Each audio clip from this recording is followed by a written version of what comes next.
Hello and welcome to New Frame Plus, a series about video game animation. I always find it fascinating to look back over a franchise's history and see how the animation of each game builds upon the last. And the Pokémon series is an especially interesting case because it has a scope problem built right into its core concept. Ever since that first pair of games, the artists and designers at Game Freak have had to find an answer to the question, how are we going to present animated battles with this many dang Pokémon? So today, I thought it might be fun to do a little animation retrospective. Let's look at the portrayal of trainer battles in the last 7 generations of Pokémon games to find out how has Pokémon's battle animation evolved over time. Now, I'm going to try to keep this retrospective focused on just the core series of Pokémon titles, else we'd be here all day. And also, before we start, I want to give a big thank you to a particular YouTube channel without which this episode would not be possible, Nintendo Unity. See, I usually prefer to capture all the game footage for these episodes myself, but Nintendo handhelds make that very, very difficult. Fortunately for me, the folks at Nintendo Unity have recorded and uploaded hours of high-quality footage from every generation of Pokémon. You should check them out. I'm going to put a link to their channel in the top right corner. No joke, might not have been able to do this episode without their videos, so huge thank you to them. Anyway, we have got a lot of Pokémon games to talk about. Let's get going. Up first, we've got Gen 1, the original 1998 Game Boy classics, Pokémon Red and Blue. And even here, at the very start of the franchise, Game Freak is already looking at a pretty challenging problem. This game has 151 collectible creatures, each of which can learn a wide variety of combat moves. And this is a game about battling those collectible Pokémon, so Game Freak needs a way of presenting JRPG-style battles between any combination of these creatures and their wide variety of moves, and making that look exciting. And they have to do all that on a Game Boy, with all of the technical limitations inherent to 8-bit portable hardware. So how did Game Freak ultimately go about animating these battles? Their solution, and I think it's a clever one, was to animate not every Pokémon, but every attack. Each Pokémon is represented in battle by one of 2 static images, either a front-facing or a back-facing sprite. But every attack in the game has its own custom batch of animations attached. They may have animated sprite effects, they might make the Pokémon flicker or shake or bounce around in unique ways, they might even shake the entire screen. And the clever thing about this approach is that because none of these attack animations require different sprite art for the Pokémon, literally any Pokémon in the game could hypothetically use any one of these moves. I mean, they can't because of the game's rules, but visually they could. That is a very efficient solution to the problem, and it's a solution that Game Freak would continue to use for a very long time. With the next game in the series, Pokémon Yellow, and even going into Gen 2 with Pokémon Gold and Silver, the only changes worth noting are updates to each Pokémon's sprite art. The approach to battle animation goes almost completely unchanged. The first truly significant addition wouldn't come until the tail end of Gen 2 with Pokémon Crystal. This enhanced update to Gold and Silver has the unique distinction of being the first core Pokémon title in which all of the Pokémon were given their own bespoke animation. In Pokémon Crystal, when your opponent summons a Pokémon to the field, they pop out of their ball and a little summon animation plays. Now, this animation only exists for forward-facing sprites, so you'll only ever see it on your opponent's Pokémon during battle. And the animations themselves are very simple, but even so, some of these have up to 7 unique frames of pixel art, up from the 1 front-facing sprite all the previous games had. And considering the fact that they had to do this for 251 creatures, that's an impressive early investment in the animation of these Pokémon. Now, this was clearly an experiment, and one that was immediately abandoned for the next game. I'm guessing that Game Freak ultimately concluded that this approach just would not scale as future games added more and more Pokémon to the count. And yeah, I kinda have to agree. I mean, if you're gonna go to the trouble to create between 2 and 6 additional frames of animation for every single Pokémon, it does seem like kind of a waste to spend all of those frames on the first few seconds a Pokémon hits the field. Like, there had to be a more efficient way to go about that. This brings us to Gen 3, Pokémon Ruby and Sapphire. The franchise has now leapt to Nintendo's shiny new Game Boy Advance, but the series' approach to battle animations is only seeing small, incremental additions.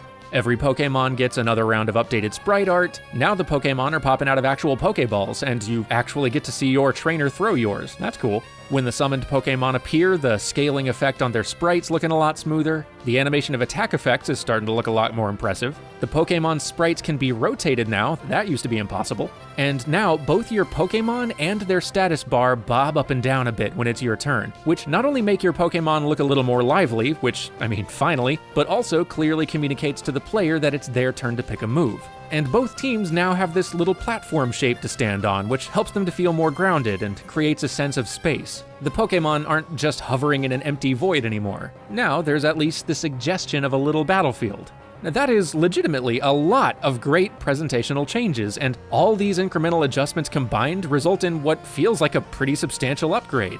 But underneath it all, the fundamental approach to animating Pokemon trainer battles is still basically the same. Nearly all animation is driven by the attacks, and all participants are otherwise just static images. And this pattern wouldn't see another substantial change until the very tail end of Gen 3 a few games later, with Pokemon Emerald.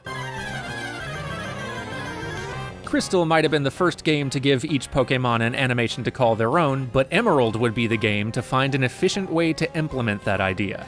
Rather than giving every Pokemon 3 to 6 additional frames of pixel art to animate just a single moment, which is not super practical, Game Freak instead created custom summon animations for every Pokemon by giving them each just one additional front-facing pose and plussing that with some movement and rotation on the sprite, which is not only a way more efficient use of resources than Crystal's approach, but honestly I think it looks better too. And because translation and rotation are key components of these new summoning animations, even though the back-facing Pokemon don't get a new sprite to work with, they do still get some animation of their own when they come on the field. These are looking really nice. And I think it's interesting that so far, both of the times Game Freak has chosen to give each Pokemon more sprites to work with, additional frames of animation, both times they've chosen to spend that frame on your opponent's Pokemon being summoned.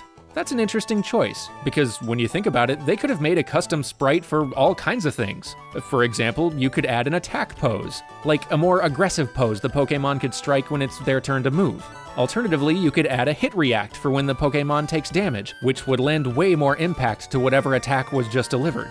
Or you could add a weakened state, some new pose to show that a Pokemon's really on the ropes, like maybe they switch to this pose when their health bar drops into the red.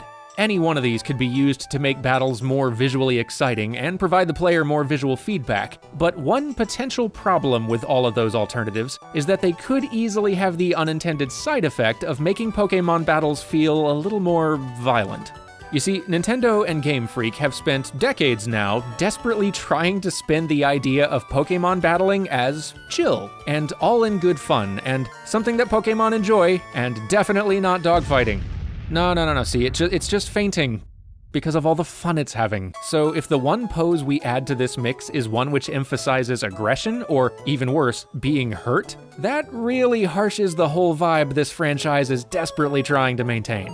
What they did instead, and I think this is a pretty good call, was effectively create an emote pose, an animation that lets each Pokemon express more of their unique personality when they appear. And I like that a lot.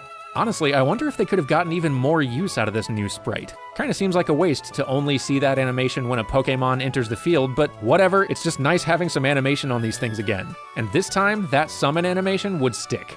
Which brings us to Gen 4. The Nintendo DS era is here. Lots of big changes coming, just not quite yet. Hang in there. Starting with Diamond and Pearl, Game Freak would take advantage of this hardware upgrade to do some more extensive manipulation of the sprites they had, adding some squash and stretch to most of their animations and just making everything feel a bit more malleable and organic. Even the Pokeball does a great little squash and stretch when it opens. I love it. Pokemon Platinum would put some animation on the enemy trainers and add a new frame to the back-facing sprite's summon animation, finally giving your own team of Pokemon a new sprite to call their own. And you know, they've earned it because they work hard. And Pokemon Heart Gold and Soul Silver wouldn't change much of anything. To be fair, they did make some big additions elsewhere, like allowing every Pokemon in the game to follow your trainer around the world map, which is wonderful and like one of the best new features they ever added and probably required a ton of new sprite work, but it's not a battle animation change, is it? Go on, shoo. At this point, we're 10 games deep into the Pokémon franchise, and as you've probably noticed, at least in terms of animating trainer battles, the series has very much settled into a consistent rhythm. Give each new game a fresh batch of sprite art, make the attack animations look a little cooler, see if there's some small improvement to be made that's not going to radically increase the series' development scope, and boom, ship it.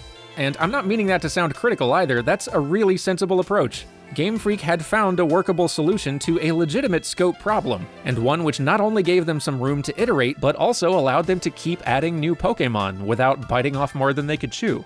But after more than 12 years of subtle upgrades and improvements, opportunities for iteration on the old approach were starting to run scarce, and fan expectations for future games weren't gonna just stop climbing. The series was overdue for a big step forward, and by gosh we got one with Pokémon Black and White.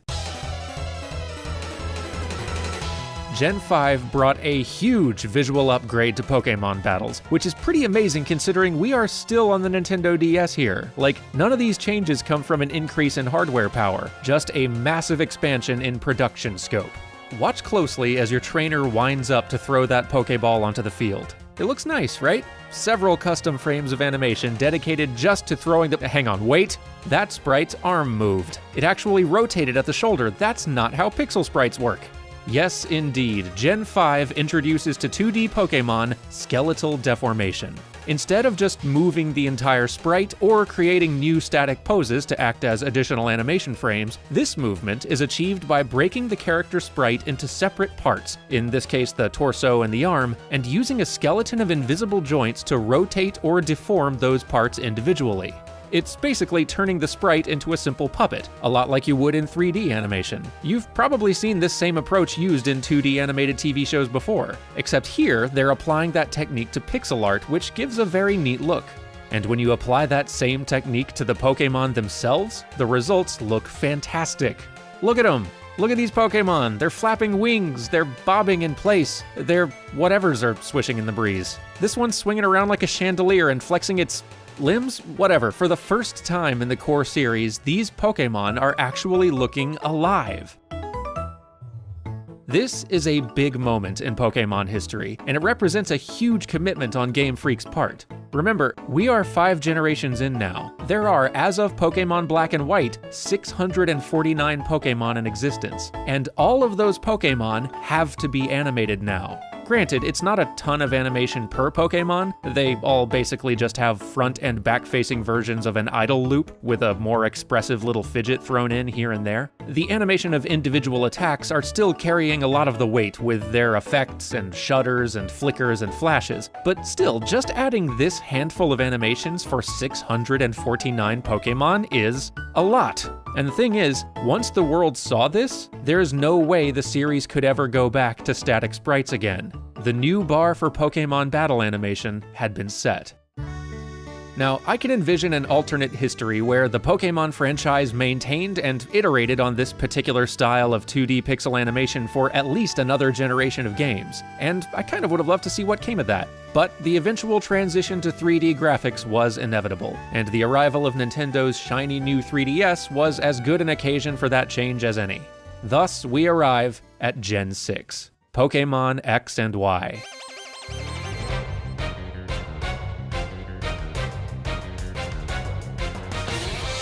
The leap to eye-popping 3D has finally happened, which necessitates some scary changes, but also comes with some potentially huge presentational and production advantages. With the old 2D sprites, just showing a Pokémon from a different angle required creating a completely new piece of pixel art. But now we can just move the camera, which means that where once we might have needed 2 versions of every animation, a back-facing one and a front-facing one, now just one animation should be able to handle the job from any angle you like.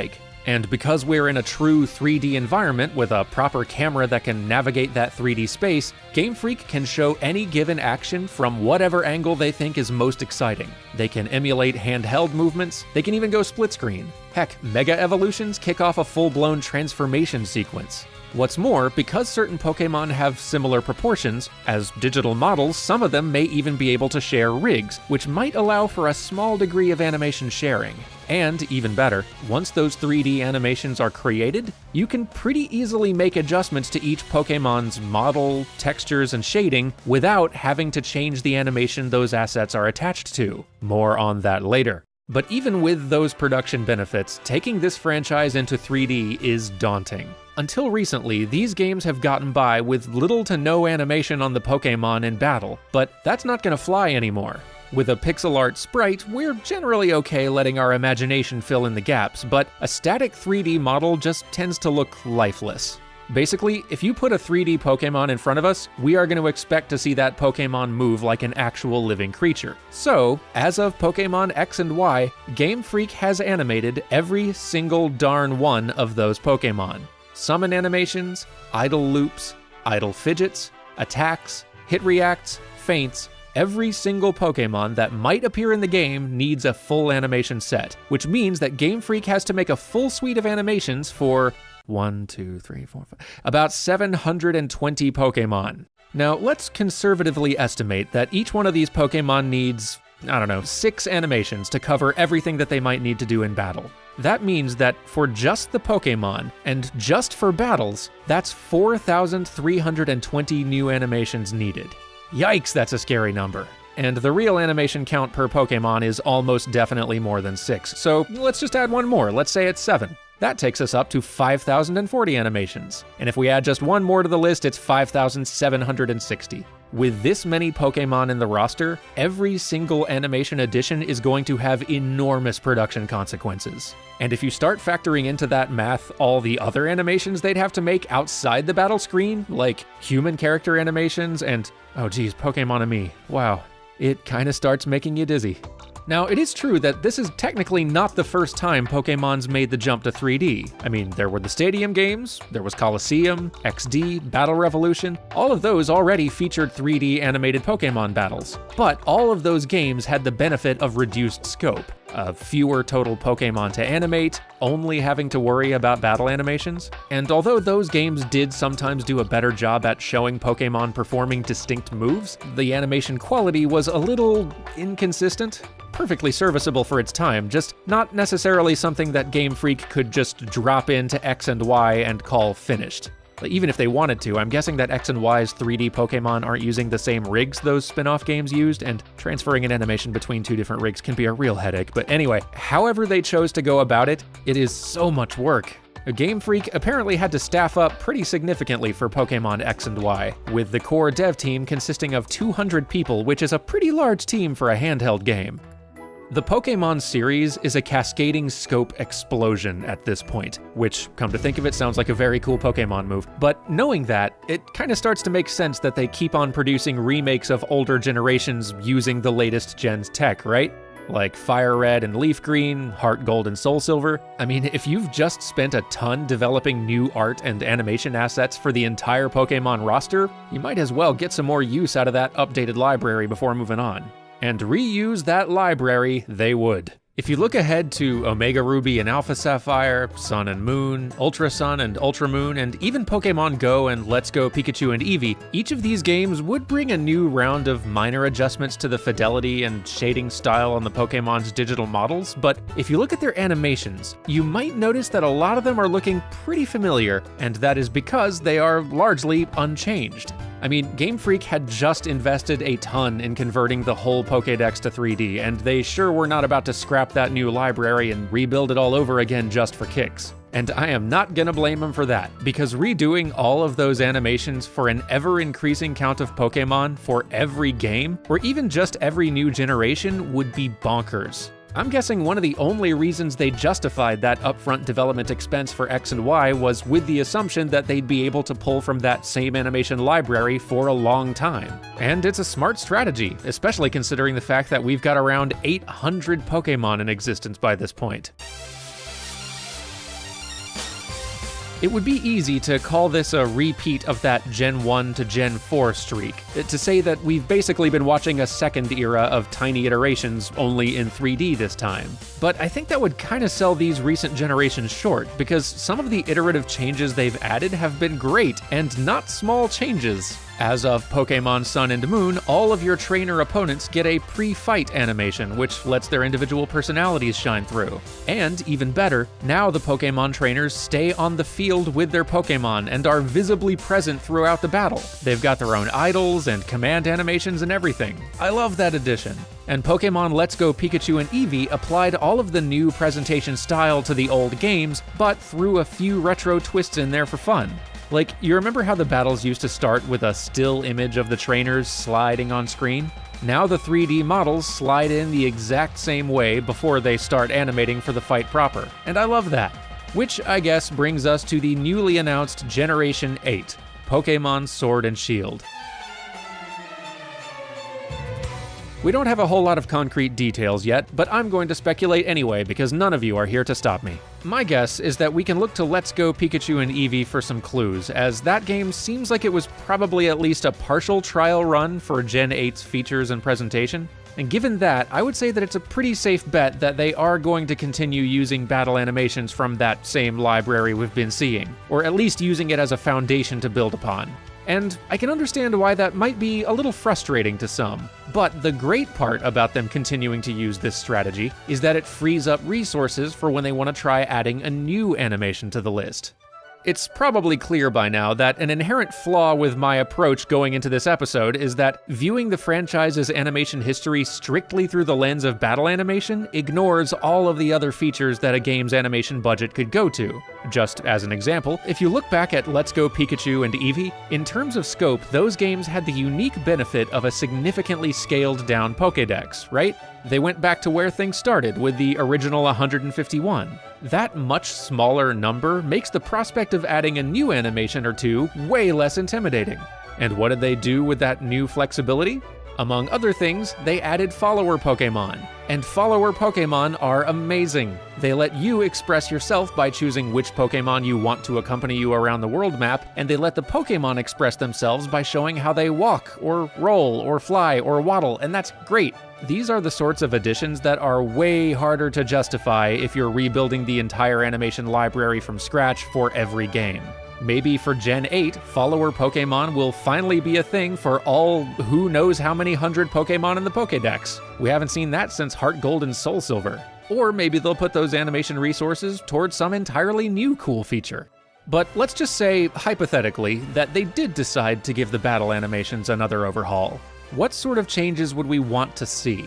Now, if you asked a younger me, my dream pitch would probably be to see the Pokémon actually moving around the battlefield, or performing more specific attack animations for every type of move, or actually making contact with their opponent at some point. And while today me recognizes that properly executing on some of those dream changes would likely balloon the game's animation budget into the stratosphere, and risk making the game start to look more like that fantasy dogfighting genre that the series is just trying so hard to pretend not to be, I certainly wouldn't be mad if they tried it. But now I actually don't think all that is necessary. If I could make a change to the way Pokémon animation looks now, and one that probably wouldn't break the bank, at least not quite as badly, I think I'd want to see the animations we already have just be made more appealing.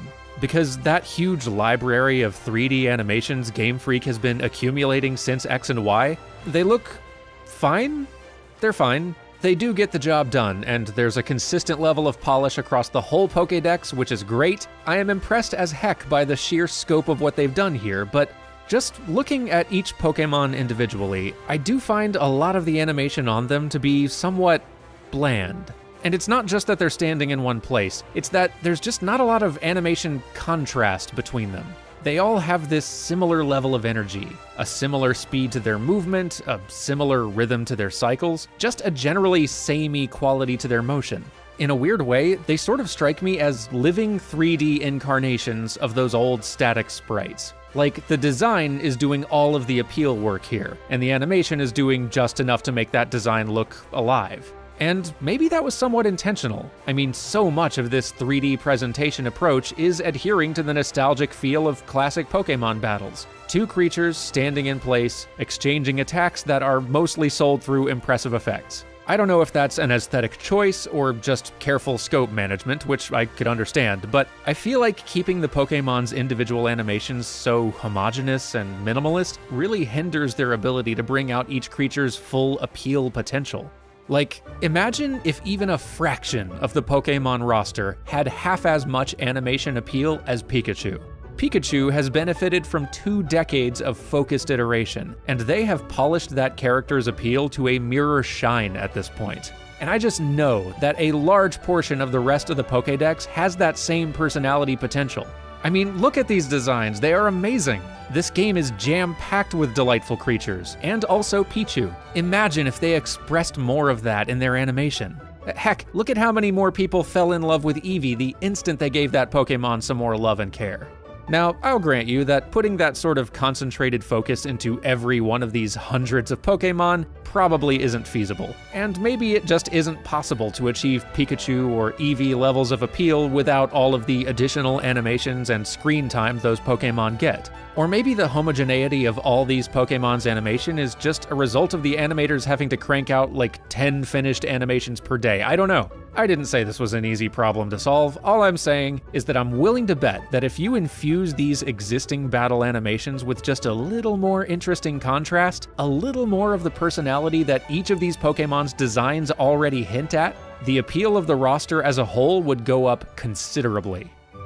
From a distance, it's easy to look at the animation in Pokemon and see a series that rarely changes anything, to see a franchise coasting on old assets and aging designs. And I guess that's not entirely untrue, but I think that assessment really undersells Game Freak's achievements. If this retrospective has shown us anything, it's that Pokemon is a series made of slow, iterative improvements and very carefully managed scope.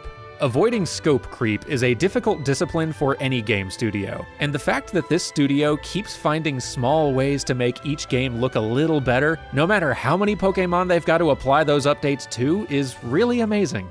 Whatever Game Freak ultimately chooses to do with Sword and Shield, I am excited to see it.